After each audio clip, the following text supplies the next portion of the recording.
बिस्मिल्लाहिर्रहमानिर्रहीम। नन ډیر په اسانه طریقې سره ان شاء الله تاسو ته به زه د آرام هول د تیرې د ډاون او د هلې طریقې کار ښیم چې دا موږ څنګه کړو. موږ مخکې نه د دې یو پیټرن ځان ته جوړ کړی، تاسو ته په سرسري بیا دوباره صرف انچ ټیپ ګرځوم.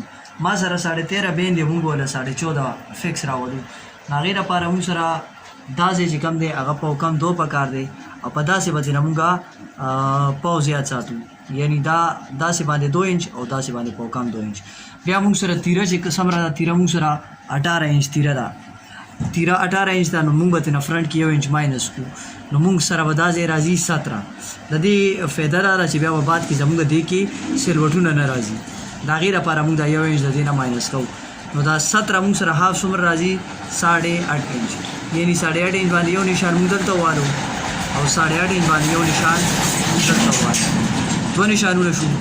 بیا همدې ځینه تر دې پورې دا نشان موږ 8.5 انچ والو او دا نشان موږ 8.5 انچ والو، یعنی دلته نه تر دې 8.5، دلته نه تر دې 8.5 او دې ځینه تر دې 8.5. صحیح شو.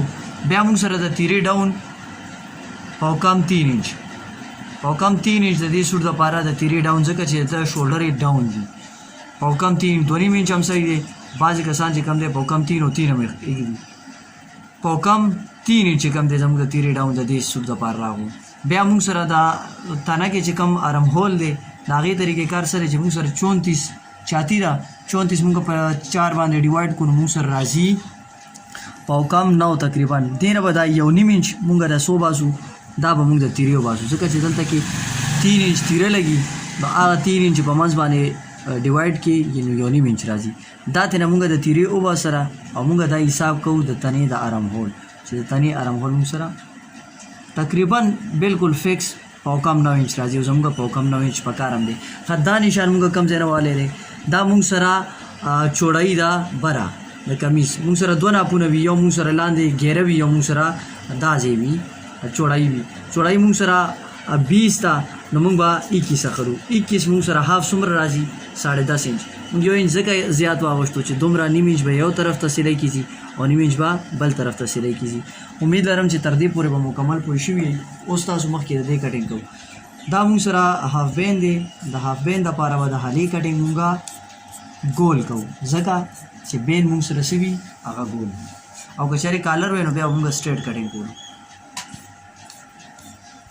انشاءالله چې دا ویډیو تاسو وګورئ، یقینا چې تاسو ته به چې کومه مسله وه دې کې به نه صرف حل شوي وي، او که بیا هم تاسو نه یې پوه شوي نو ما سره تاسو د کمنټ په ذریعه رابطه هم کولی شئ. دا د فټ لستوڼو دپاره دا آرام هول دی. که چېرې موږ سره سلوټونو والا کفونه وی نو بیا به موږ څه کول د هغې بیا کټینګ دی، انشاءالله به بیا به تاسو ته د هغې باره کې یو بله ویډیو جوړو. اکثر ملګري تپوس کوي چې دا ځای به یعنی تاسو دا ځای څومره اخلئ، د هغې اسانه طریقې کار دی. دلته نه انچ ټیپ کېده او په 1.5 انچ باندې څوکه نشان وه، یعنی دې ځای نه تر دې پورې 1.5 انچ، او دا چې کوم دی دا به موږ 1.5 انچ نه یو سوتر زیات یا 1.5 انچ هم صحیح دی. تر دې ځای پورې مکمل سټریټ کټینګ کوو، او بیا چې کله دې دلته راځو نو بیا به موږ له څه دې طرف ته لږ ته کې شیپ ورکوو. د شیپ ورکولو ضرورت دا دی چې د خلکو چې کومې اوږې وي هغه بالکل سټریټ نه وي، لکه داسې ده چې اوږه نه وي چې لکه څنګه دا دی، بالکل د خلکو اوږه چې کومه وي هغه لږه غونته کې په هغې کې هم شیپ وي. نو دا وجه ده چې موږ دلته کې شیپ ورکوو. ها اوس شاتنۍ تنه چې کوم موږ بیک سایډ دی هغه څومره ایږدو، فرنټ کې هم موږ 1 انچ ماینس کړی و، یعنی 18 او موږ 17 کټ کوو. بیک کې به موږ 18 نه کټ کوو بلکې 19 به کټ کوو ځکه چې نیم انچ به د یو طرف ته سیلای کېږي او نیم انچ به د بل طرف سیلای کېږي. نو د 19 هاف موږ سره څومره راځي 9.5 انچ.